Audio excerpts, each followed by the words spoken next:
Hey guys, this is Dustin with Dream Crushing Dead again, and I've got another car buying tip for you, and that is do your research before you buy a car. Okay, car shopping is exhausting, and car shopping is a commitment. Okay, when we buy a car, I mean loan terms are 5 years, 6 years, 7 years for some people. Ooh, and so I mean those are loan terms, but then we're trading out of cars in 3 years or less.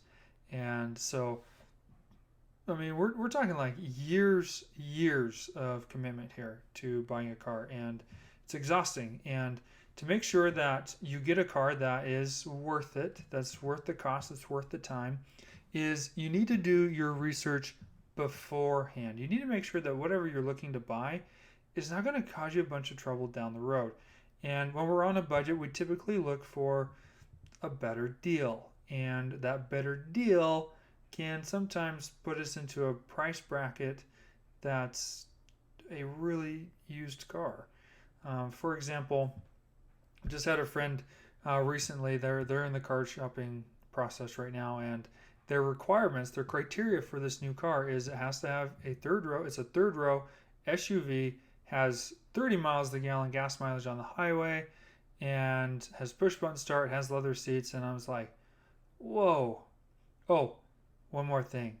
Their budget when they first started, they told me was $10,000.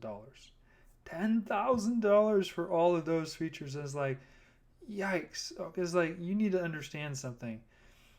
$10,000 puts you into a price range that's pretty old of a car.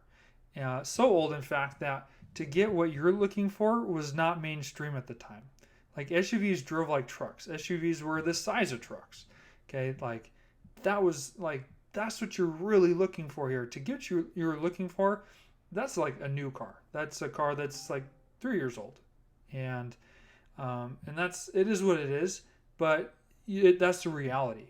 Okay, and so they did find some cars that met their criteria. They did have to raise their budget though from 10,000 to $16,000 to start finding anything that met their criteria. Okay, so keep that in mind. So doing your research, one, you're gonna figure out what's realistic. Two, you're probably so desperate for a good deal for any car that matches the criteria that you've set that you'll probably just take anything.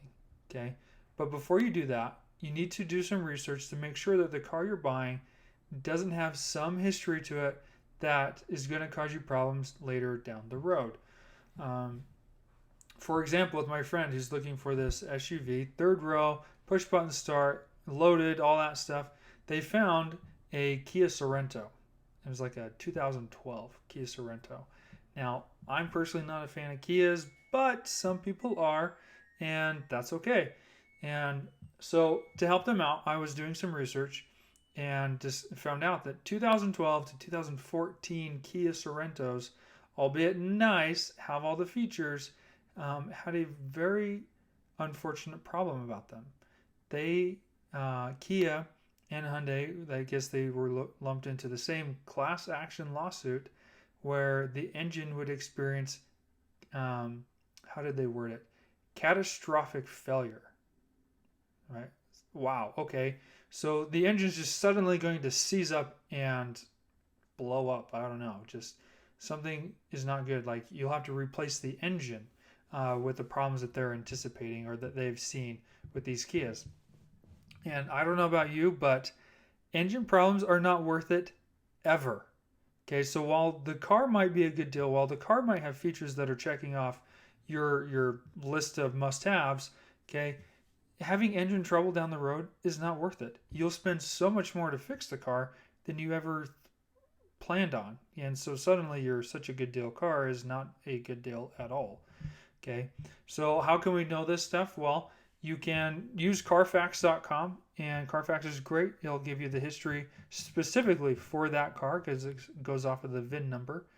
Um, and from there, it'll tell you who, like how many owners, where it's been, when oil changes were done, if it was an accident, things like that, when recalls were made, and you can go from there. But beyond Carfax, you can just do a general search like Kia Sorento, like 2012 Kia Sorento problems, and you'll find people who have posted common problems that they've had with their Kia. And beyond that, you can look for consumer reviews. You know, what are owners of this car saying? Do they like it? Do they hate it? Do they want to get another one? Like, what are they saying? So look at consumer reviews, and then don't be afraid to ask somebody who's into cars, who probably has a little more experience, to help you do this research.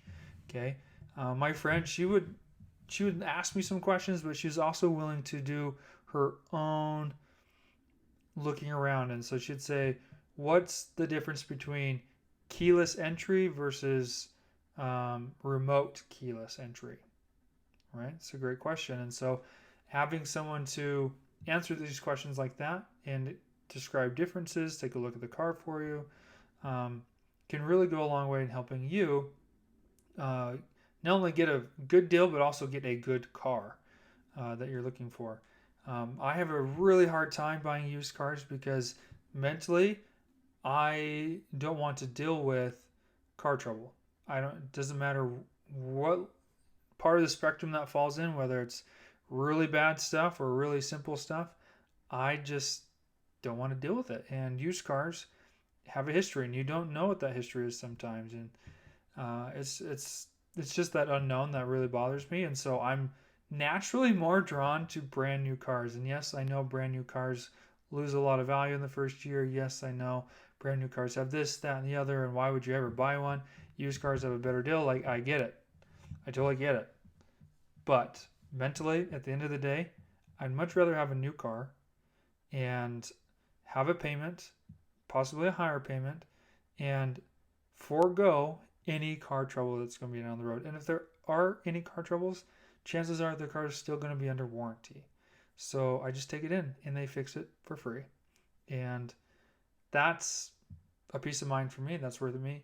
But sometimes we're on a budget. We can't afford to do that. We need to buy used. And I've bought used before. And it is what it is. I bought used so that I could get out of debt. So you're not alone if that's the case. But this is my car buying tip for you. And I truly do hope that it helps you as you're considering a new car and trying to stay in budget and making sure that you get a good car for a good price.